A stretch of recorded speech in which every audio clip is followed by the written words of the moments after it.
Thank Hello, you. Kevin. Thank you.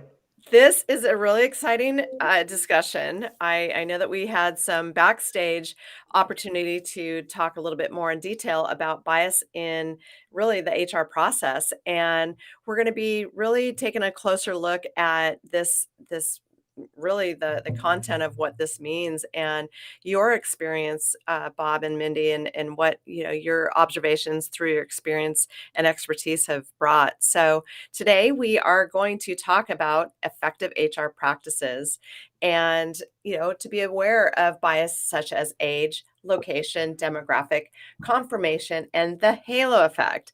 And I know that we're going to get into these a little bit more in detail, but really the topic of conversation today is going to be about remaining alert to these tendencies and emphasizing on really the fairness and committing to an objective practice in your company. And there's all sorts of biases, like I just mentioned earlier. And just really excited to be joined by my guest panel, my co host, Mr. Bob Britz. Thank you, Bob, for once again putting up with me on another episode of our awesome show. And Bob Britz is the founder of Career Coach Services. He's the creator of Career Coach System, a proven process to help people find meaningful, fulfilling, and financially rewarding employment. He's an expert in human behavior and motivation and results focused entrepreneur. Welcome, Bob. And we've got Mindy May. Mindy is a longtime HR professional with over 20 years of experience. She's been the head of HR departments throughout her varied career, including the dot-com startup, a nonprofit entertainment, Cirque du Soleil, we're going to lead into that, and financial services. She's interviewed and recruited hundreds of individuals at levels of employment, at all levels of employment. Welcome, you two. Thank you for Thank being you. here. Thank you, Kevin. So let's get started. Is there anything you want to start off with? Did I get everything right there in the introductions? And if there's something you want to add before we get going, I'd really love to hear it. Well, since we're going to be talking about bias, I think it's important to mention that most bias is unconscious.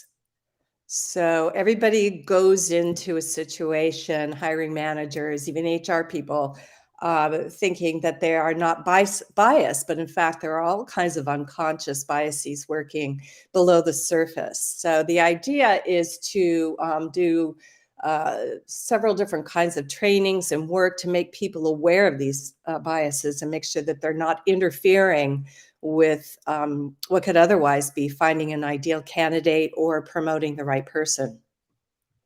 Well, good. I know that you've got tons of experience that you're going to share with us, and we all have our expertise. And Bob is a career coach, myself as a business development and marketing person, and helping companies grow revenue. And being on the other side of things, I've definitely ran into my share of biases along the way, and mostly unfair, of course. And Bob, I know that we've shared stories about your experiences as well. And as a photographer, let's get started with that. Whereas, the photograph, the LinkedIn photo, the social media presence, even a photo on a resume, let's really get started with the impact of really presentation and what people might have a bias of maybe seeing somebody in a photo, what that looks like.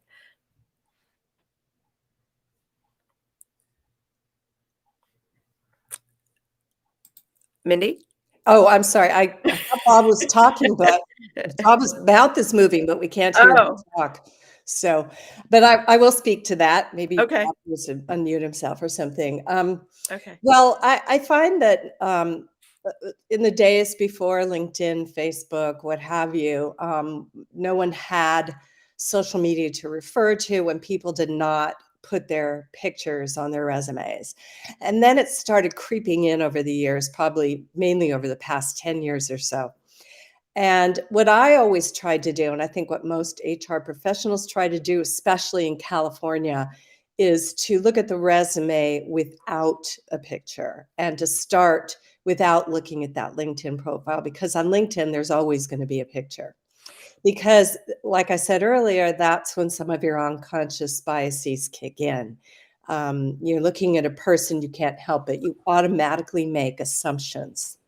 So I find that when looking at a resume, it's best to not to refer to their social media until you're a little far down the line in the process. Like say you've eliminated and there's 10 qualified candidates you want to interview, that would be the time to look at social media for these people.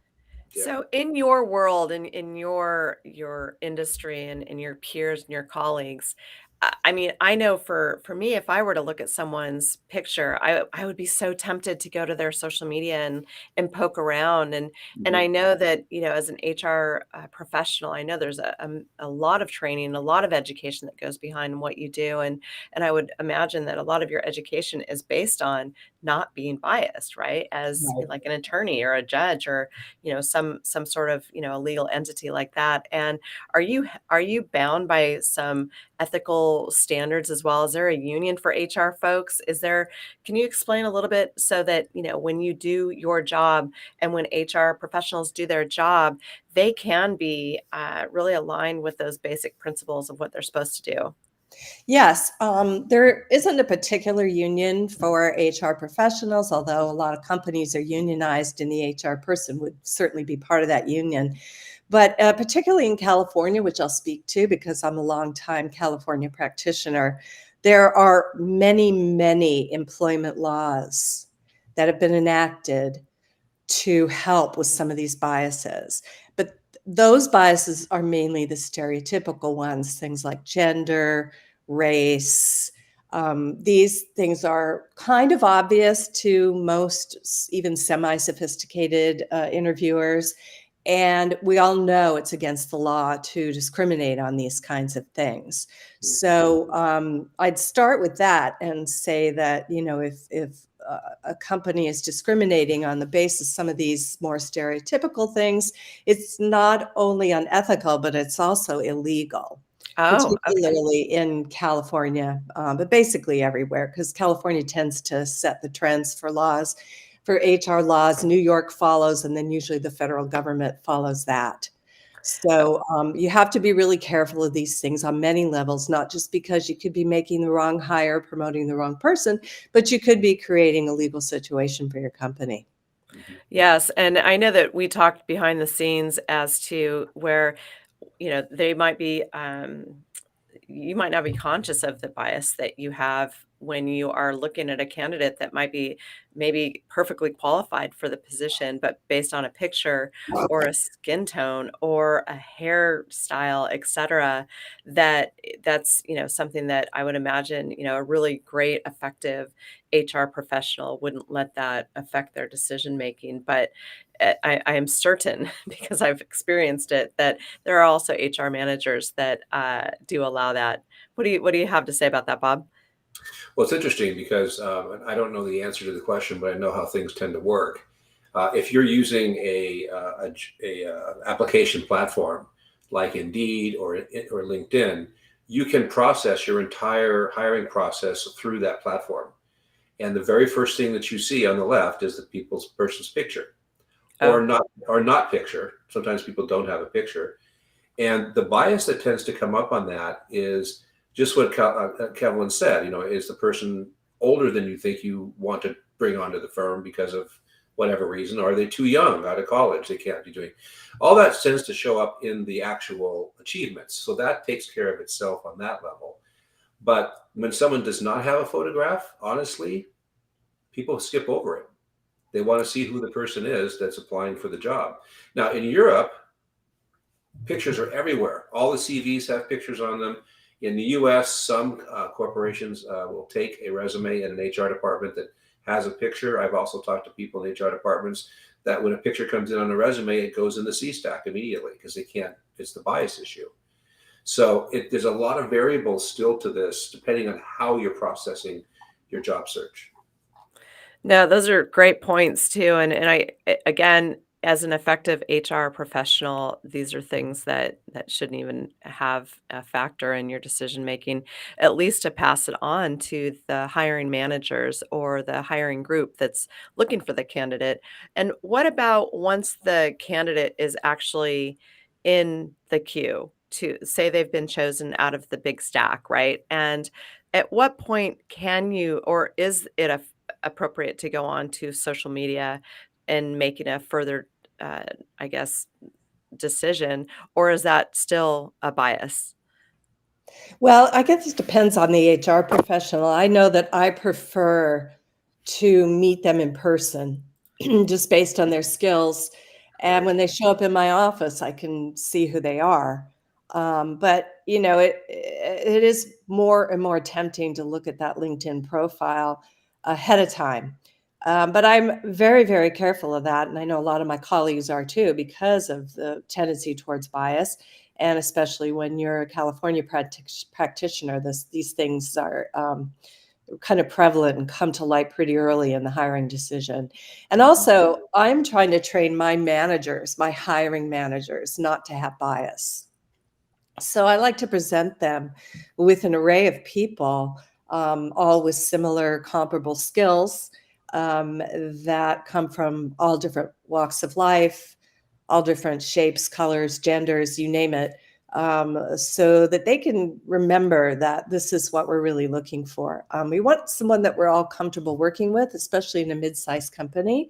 But you know, studies have shown that diverse teams are far more effective. And I like to try to purposely keep my teams diverse. So I think it's a little bit of a trap. The picture's there, but you have to pick a very careful time to look at it.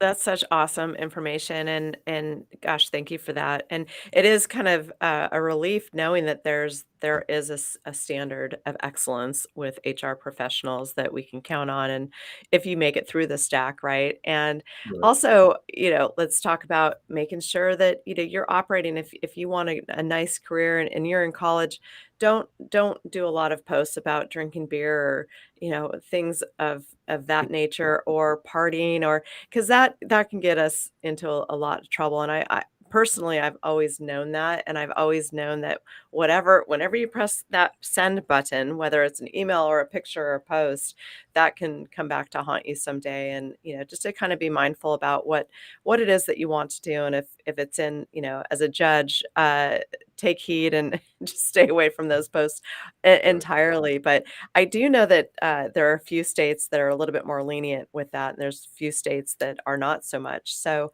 okay. So, Bob, do you want to add to any of that? Yeah, yeah. We're at a point now where we've pre-screened the people. We've decided that they're in the A stack.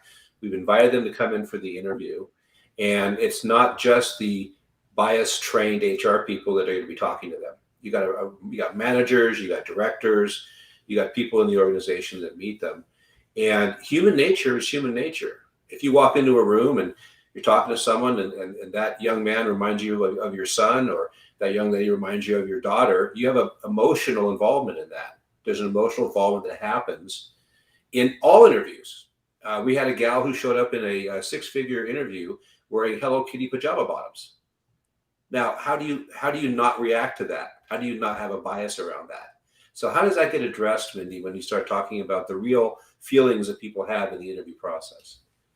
Right. Well, this is the process of, well, that's kind of an obvious example, but things happen on such an unconscious level that the process is making the unconscious conscious, which is not always an easy thing to do because people do not want to admit their biases. Right. Okay.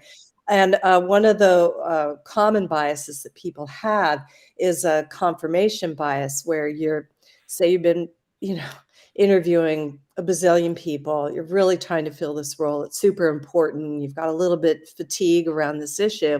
And the next person that comes in to see you, you just want that to be the person so bad because you're burned out and Feel, you feel, feel. need Yeah. you need to show your bosses that you have the ideal candidate. You need someone perfect to fill this role. So there is a tendency in a situation like that to sort of guide the person to say what you want them to say and also to hear what you want to hear. So you have to be careful of that kind of bias because that person may or may not be the right candidate. They may be just really good at following your cues. Right. There's other things like that too. Like there's such a thing as a beauty bias where if someone comes in and they fit society's normal standards of beauty, you're going to have a more favorable impression of them than if they don't. And I'm not just talking about people being pretty. I'm talking about, people dressing a certain way, people being well groomed, people not being overweight. There's a huge bias for overweight people in the workplace. A lot of different things that can make you form your opinion of this person as to whether or not they would be a good candidate that really have nothing to do with their skills. Okay. Now, as far as somebody doing something as silly as wearing Hello Kitty pajamas into the interview, to me, that signifies unprofessionalism, which Yeah. is a different topic altogether. And that may or may not be a bias, but I still think it's an appropriate thing to base a decision on. Sure. Yeah. Yeah. 'Cause, Did that girl get the job, Bob? no, she wasn't even asked back.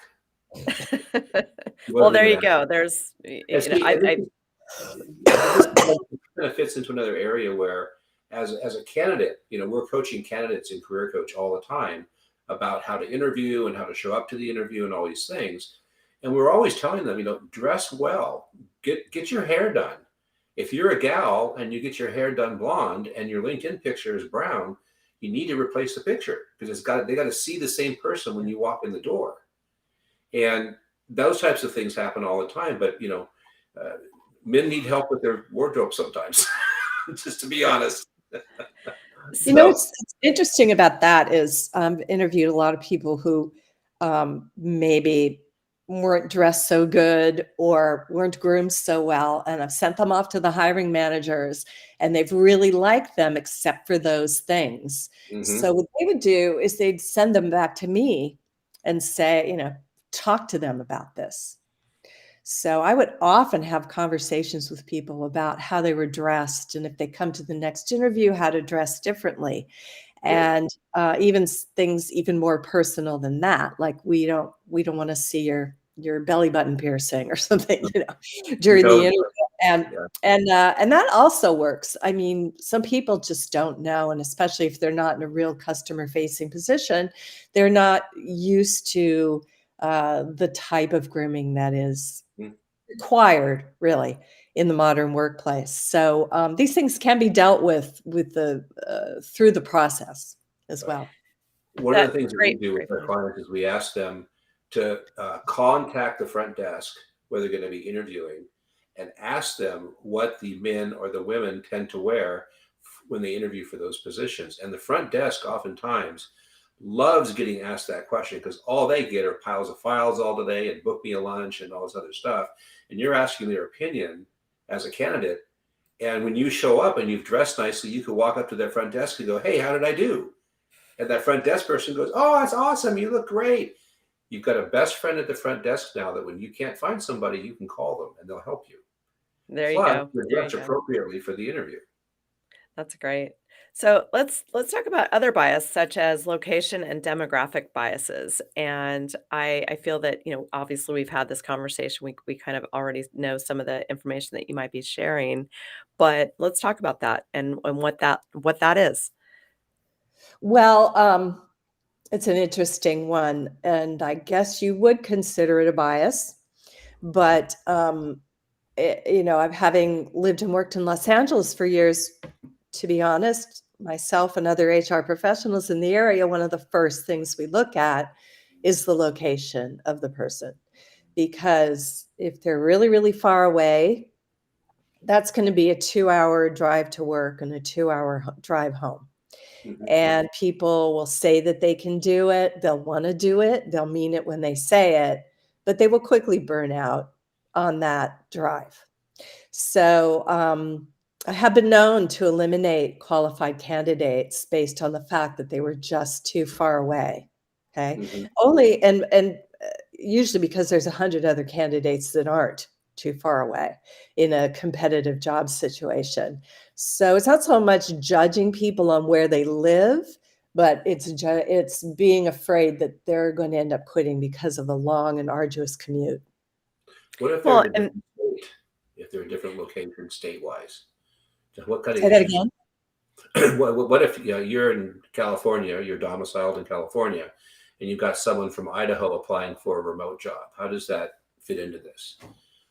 Well, for a remote job, that's totally different. I mean, remote jobs have their limitations, but they also have their advantages. Mhm. So I think it just depends on the job. But if you've got someone applying remote for, from way far away, that's totally appropriate and is a fit for the job, that I don't think that that would Okay. affect it in a negative way. I don't see the bias going in that direction.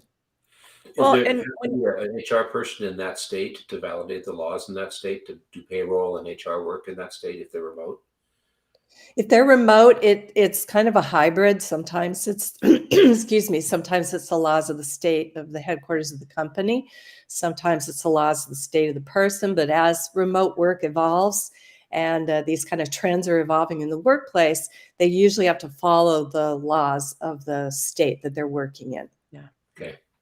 Well, and let's go back to the logistics piece of it too, right? Where you're saying that that's a big factor for companies to consider because not only is it, that's all dandy because you might need the job and you're willing to do the hour and a half each way or what have you, even an hour where I'm in the San Francisco Bay Area and an hour doesn't get you very far. So it's usually an hour and a half to 2 hours, on a normal job. Yeah.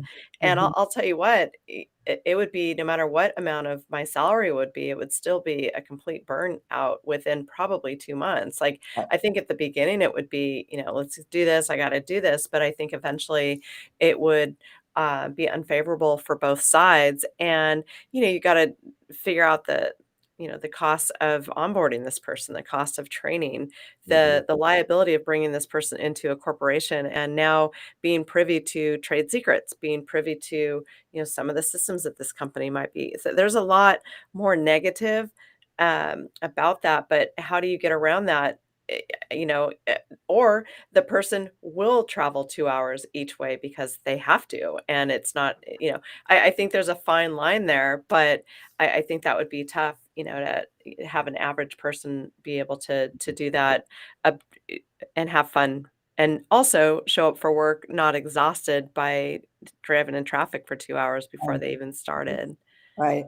Well, remember, you're always looking at a candidate pool. And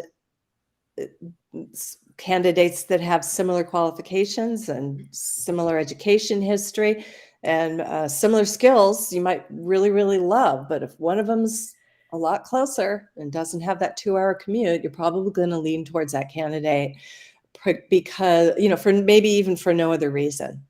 And that's just I a agree. logical business decision based on the practicality and the cost of turnover and all Yeah. the other things that can happen with when you hire someone and they quit within 2 months.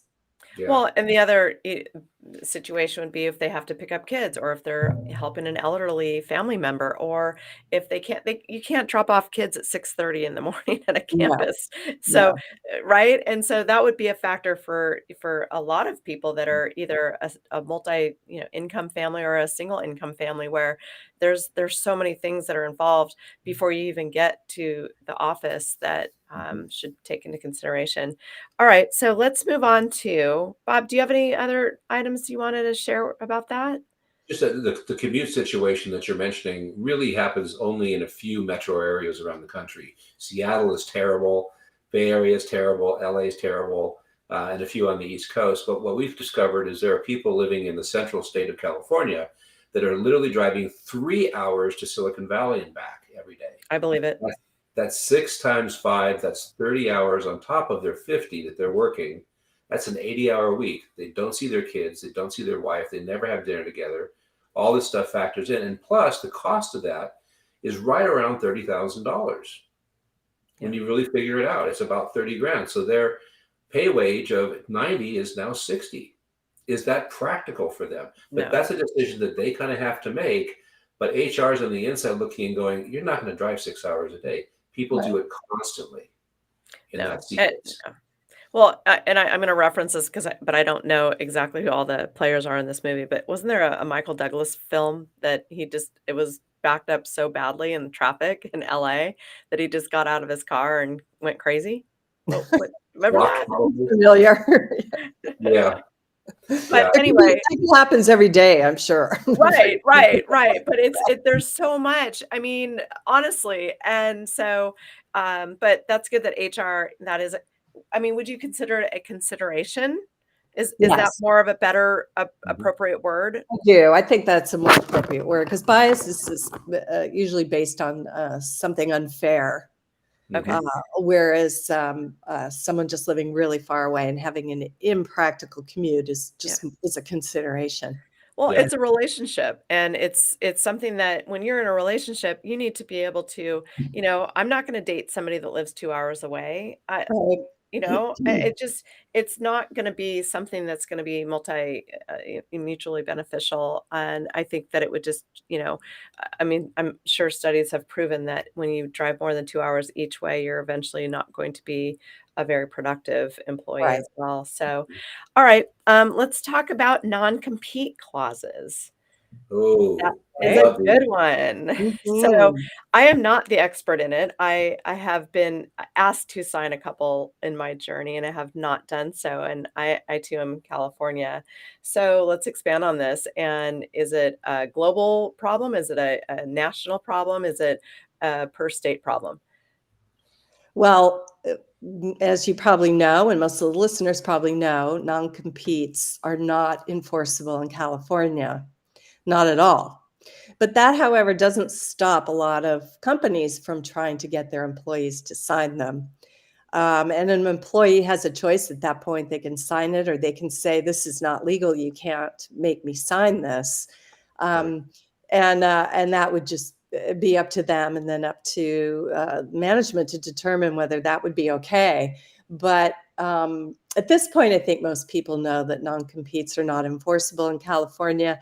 And the reason is because you cannot stop someone or interfere in any way from their ability to make a living. Yeah. So Mhm. if knowing things from their past job or knowing some clients or having information in the industry as a whole is something that they're no longer allowed to talk about, that's illegal and that would impede them.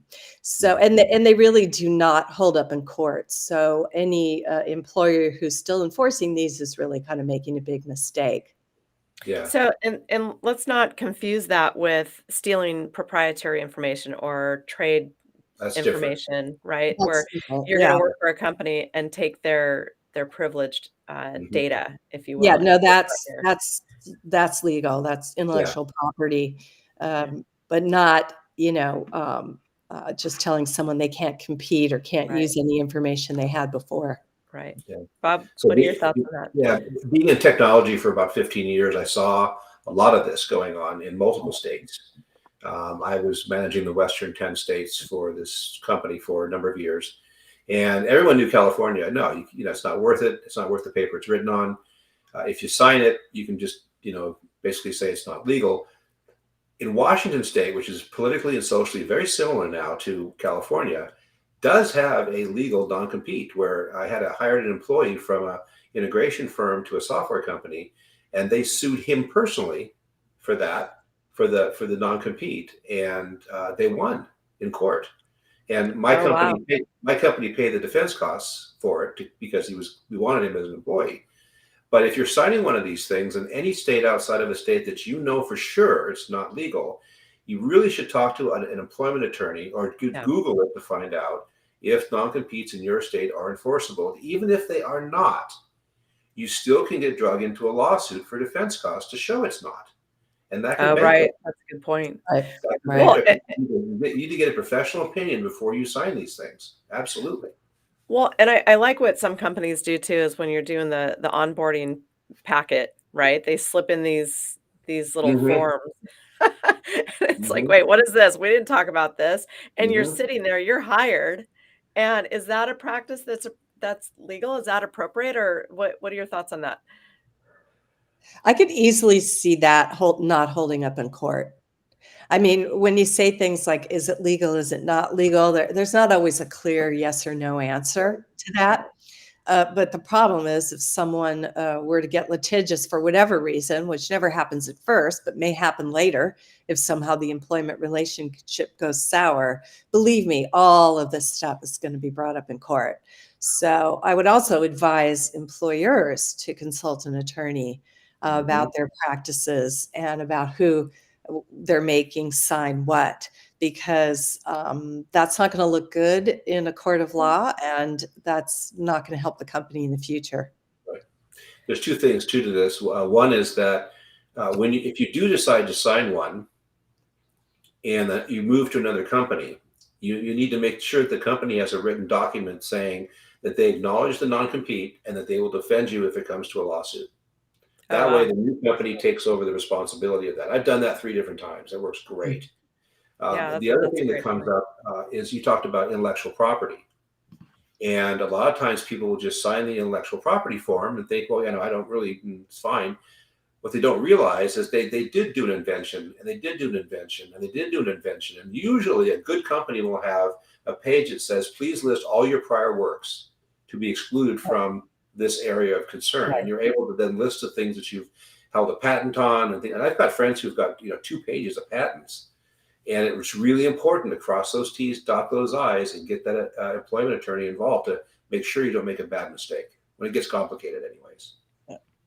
Makes sense.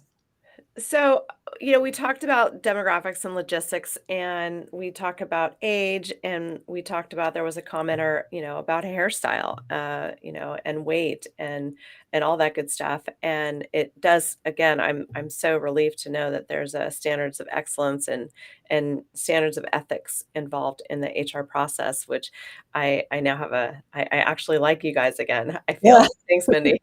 Good.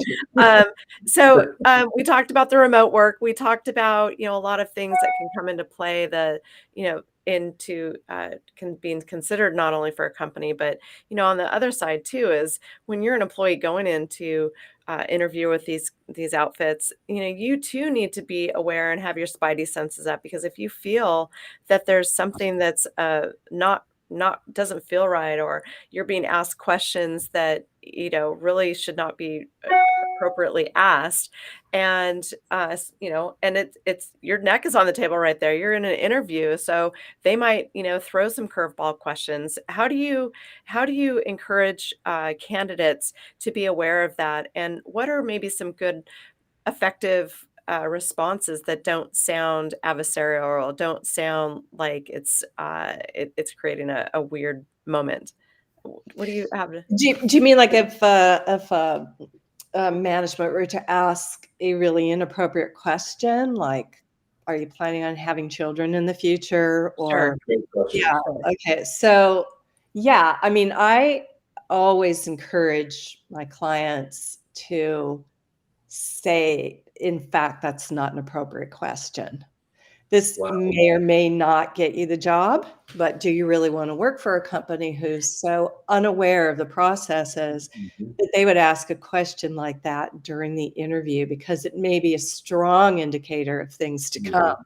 Well, that's Yep. what I mean, right? So you've got to be aware of the type of questioning, because you might be alone in an office with one manager, and they might Right. see how far they can get away with. And and I'm not saying just it's a man that might be interviewing you. It might be a woman that might be interviewing you to Mhm. feel you out a little bit. And like you said, it's if you're already feeling that in that interview space, then it really needs to, listen to your gut and listen to your spidey senses as to that's probably maybe not a good Mhm. opportunity for you to pursue, because there's Yeah, probably more behind that. right. Um, It could just be one rogue manager who maybe doesn't care. I mean, it depends on the kind of interview. Usually interviews happen in a series of people, and if you pass one, you go to the next, you go to the next, you go to the next. And in my case, they always began and ended in HR. So I would train my managers and advise them on not asking personal questions at all. None, zero. Okay. And you can tell enough by the person's resume, what their job history is, what their education is, how steady of a person they are. There's a lot that can be read into that resume to tell you if they're qualified. And it's really not advised to ask personal questions. If they get back to my office and they start talking about their personal situation, I will engage them in a way to just let them know I'm interested in them as a whole person. And, if they start talking about their family or something, I'll say, yes, we have a lot of people, working here that have families, and, we're a very family friendly place, something like that. So it's not like a completely taboo subject. But you just have to really, really be careful that you're not asking a question that may lead to discrimination. One of the things we've done with Career Coach for all 18 years, and I've done this for years beyond it, is at the bottom of the resume, we have additional information. And people will put in there, I'm a hiker, a backpacker, food aficionado. We encourage them not to put in that they own 1,000 guns, or that they, you know, things like Yeah. that. We don't put in the bottom, but it's just fun stuff that they're comfortable putting on and talking about as a warm up to the conversation, and it can be used very nicely. The problem that we've run into with this is that when people will ask a question that is inappropriate, like, are you, how many times a year are you planning on going back to India? Okay, that's a real valid thought, but not something you would ever ask. Right. And what we train our clients to do is to ask a question back. Gee, that's a very interesting question. Can you tell me more about what you're looking for in an answer? And then they'll ask the question again. And if it's still inappropriate, then they can either say, well, I'm not comfortable answering that question. I don't believe it's appropriate to ask that. Or they can ask the question again. That still is interesting to me. Can you tell me more about what you're trying to get out of the answer of that? And Right. at some point, they figure out they're asking the wrong question, Right. and they'll back off. So it's a That little more wow. simple way of doing it without getting yourself into the negative bucket of you can't ask me that. Right. And it gives them the ability to back out gracefully without feeling like an idiot. And so, Yeah. Right. I like that, Bob. That's a good Mhm. point too. And well, okay, so there's a couple more gems that we want to talk about. And I know that we spoke about the wage, posting the appropriate or the set wages that are being mhm. offered. And so tell us a little bit more about the laws around that and what one can expect, because there might be a range from $53,000 to $280,000. And, it's almost why do it at that point. I'd rather find out the information when I'm there. And so not only that, but when is a good time to talk about money? When's a good time to talk about salary? And in your experience, what's an eloquent time to talk about salary so you're not wasting everybody's time Right. and so that the candidate's informed as to the expectations of the role? Right. Well, I do think that salary is now being posted on a regular basis, whereas it didn't used to be. So we can all get very used to salary ranges and salary amounts to being part of the job posting from the very beginning, whereas it didn't used to be. And I think that it's a very careful thing. I mean, it can be the type of thing where you would no longer be qualified for the job because the salary was way too high, or you're not a good fit because the salary is way too low. So it just really depends on the kind of job, the kind of person, and what the hiring process is for people in that position when they're looking at the salary on a job posting. Yeah. Okay. So say oh, I'm sorry, Bob. Go That's ahead. okay. I was going to say I do about 100 of these searches a month for clients to validate their wages, and we find still that 1 in 10 probably has the job range posted for the wages. And in the one that is posting, it's kind of like what Kevin's saying. It's 53 to 208. It's like that's not a job range. Right. 53 to 70 is a job range, and what they're Well, doing is they're fulfilling the law, but they're not really giving away the story yet. Right. And so there's this push-pull happening that's not helpful at all. You want to go to salary.com and check the wages there. You can go to ONET and check the wages there. Glassdoor, a little shaky sometimes on the yeah, validity, but you yeah. can still check wages there. And that gives you a good range for your skill set. So when you go look at that job posting that's got this, $500,000 run for wages, you know where you fit into it logically. Right. Right. So, and I know that the trend they have changed, right? Where I recall working directly with the HR manager, maybe my sponsor that brought me in, but then it would be like go talk to Mindy and handle it directly with Mindy, Mhm. and for the respect of everyone's time, I do want to understand what the role looks like and the responsibilities look like to the role being posted, but also what does that look like with money? And oftentimes they might say, "Well, what are you looking for?" And it goes to that weird conversation. Right. What again, like what I said a few minutes ago, what's an eloquent way and an appropriate way to ask the question in a hey, I want to know not to be negative, but I want to know before we get going on this, what's cooking? You mean asking them the exact salary or the range? The I Or would range. say as a candidate that comes in, at what point should the candidate feel comfortable with talking about money? oh, And in your experiences, maybe a sample of how it has been done nicely and right, right. with a nice positive outcome that everybody understands what's going on, and then move on. Right. Okay. So, what I usually do is ask someone what their salary expectations are. Okay. And I say it very purposefully in that way so that people know, people kind of get the idea that if they're expecting a certain salary, they're either barking up the wrong tree, they need to wait, or they're just never going to get it, you know. And I think now that salaries do need to be posted along with jobs, it's a good and easier way to determine whether either the employee or the employer is going to be wasting their time. But I Mhm. like the idea of saying, what is your expectation? Because there's some flexibility in that, but there's also a tendency to ask them to be a little bit more definite in what they're expecting so no one's wasting their time. Yeah. Right. Well, and I would say too, that's a really good opportunity for a candidate. Maybe they left an organization they were making 125. This might be a really good opportunity for the person to go in there and say, I'd like, 150 or 175. I want maybe some shares, options. Like again, like I'm asking you, like what would be the top maybe three things? Like how would you answer your own question? You mean my question about Yes. salary? Yes. Yeah, I would say, well, I will hopefully had done some research and seen what the job is worth. I would look at my salary history because it's almost impossible to make a salary decision or post a salary without knowing the history of people at that level or people that are, are looking for that kind of job.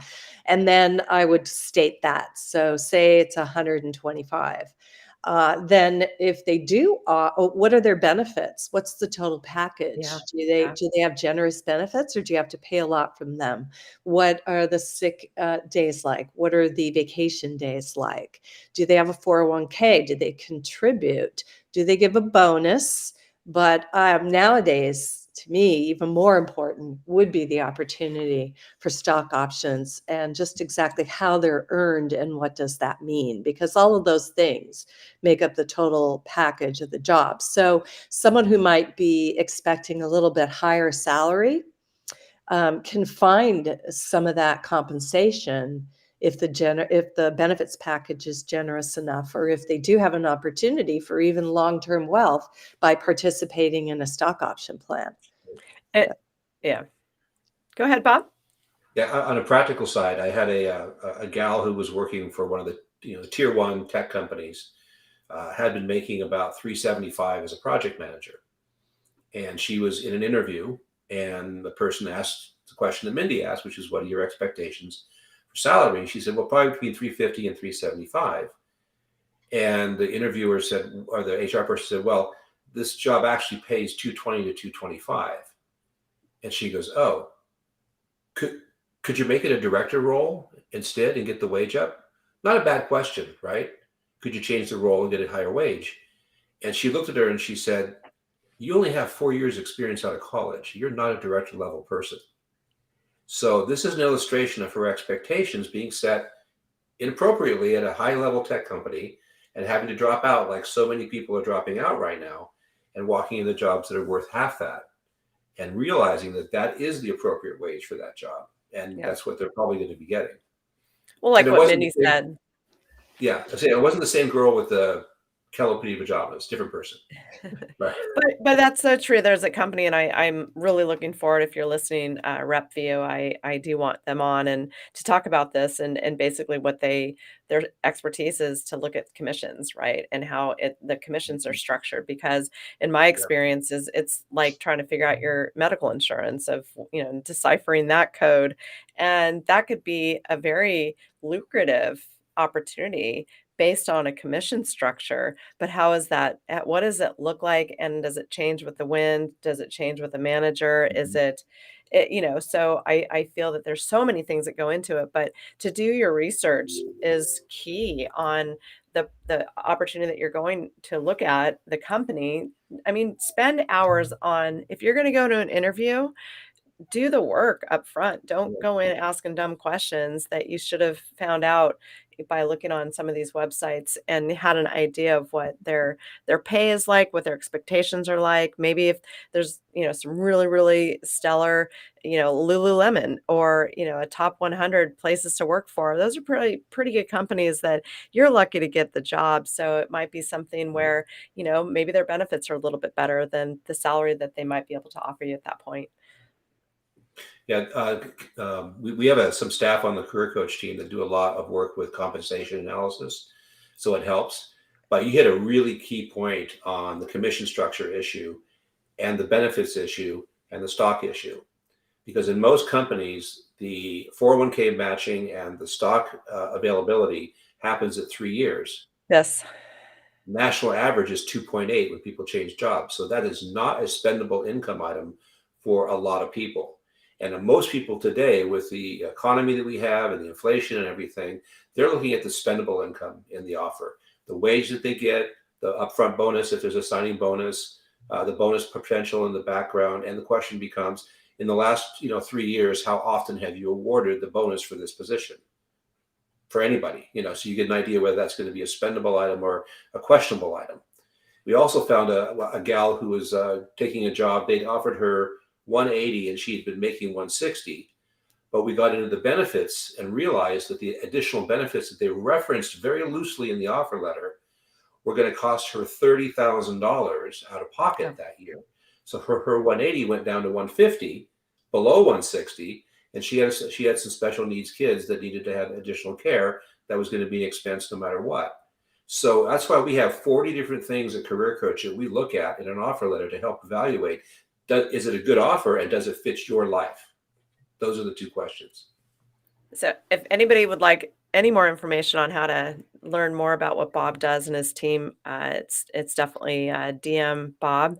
And Mindy, I totally neglected oversight to state that you are a new career coach partner. And Indeed, I am. Yes, thank you. so, if it's if Mindy, is if you want to ask Mindy some questions on the side, obviously you can go to any of our websites, our LinkedIn pages. Underneath our profile picture, there's contact link that you can get a hold of any of us. And Bob, you've been around for 18 years, placed about 9,000 professionals in fulfilling career.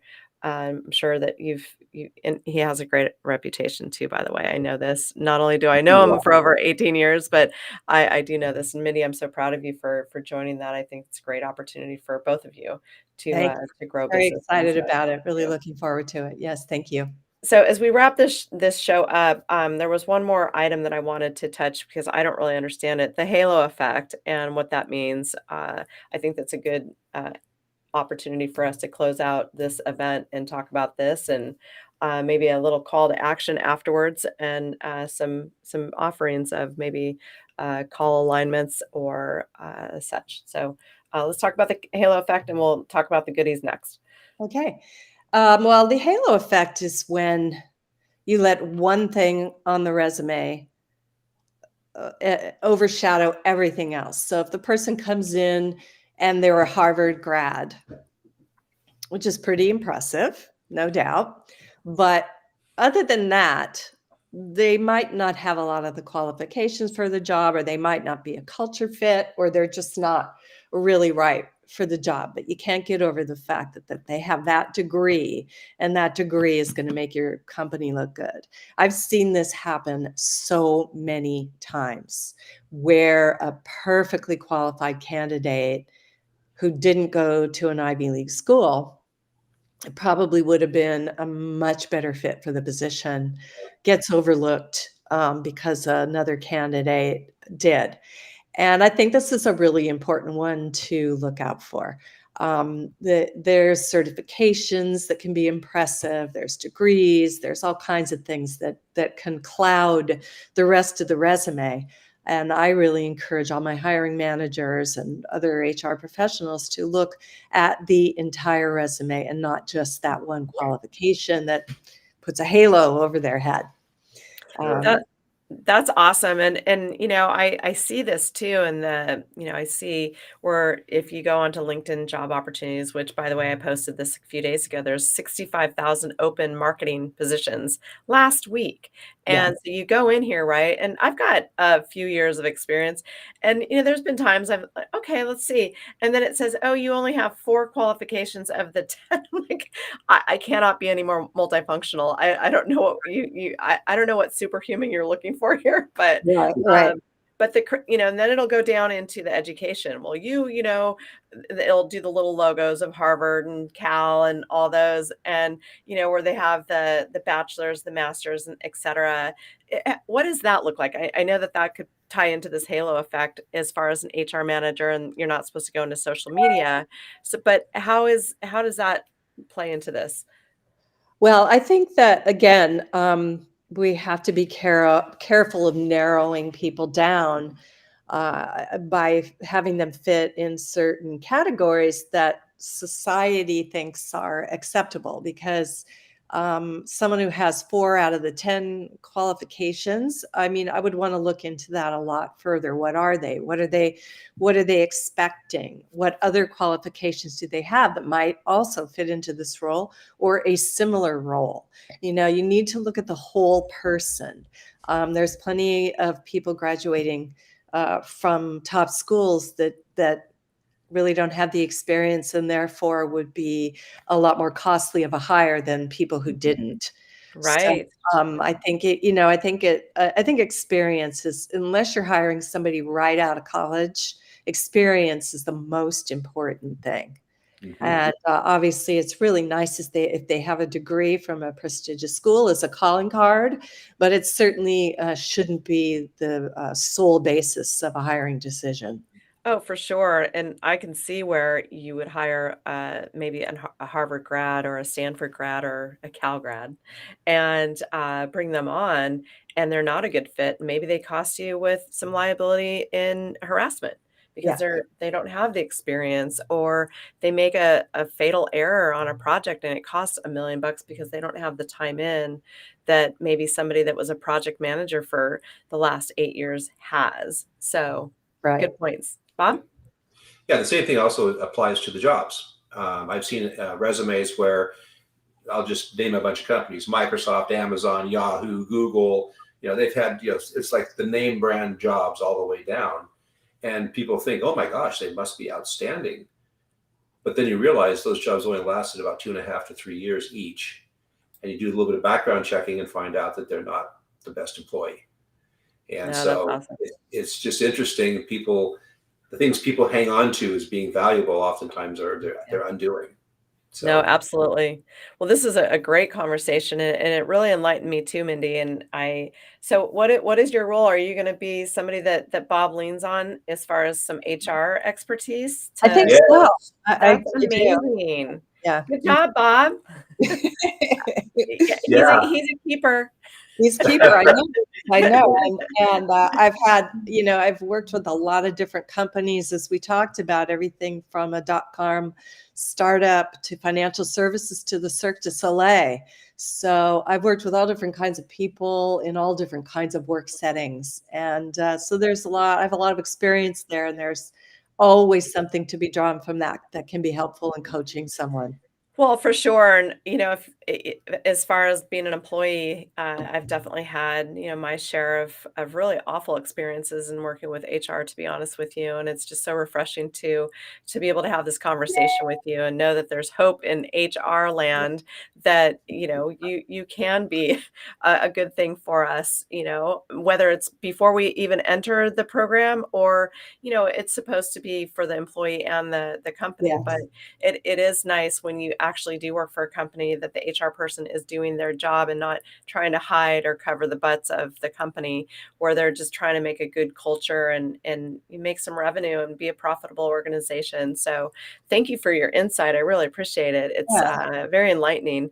Thank So, you for changing your mind about our HR people. I know.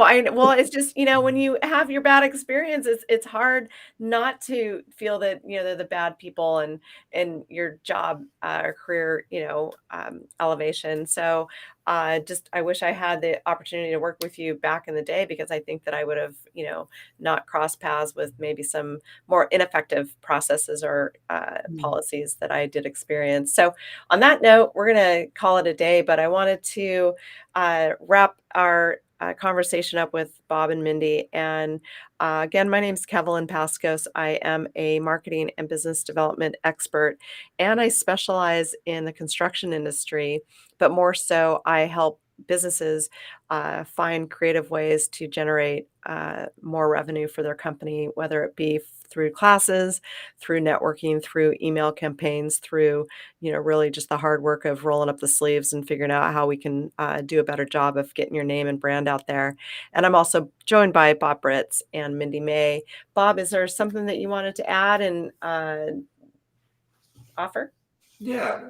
Well, just Career Coach Services has been around for 18 years. We're in, I don't know, 14 states in Canada now. We're still growing. But the nice thing we bring to the table is a process that all of Mhm. our clients fit into, and everyone's unique.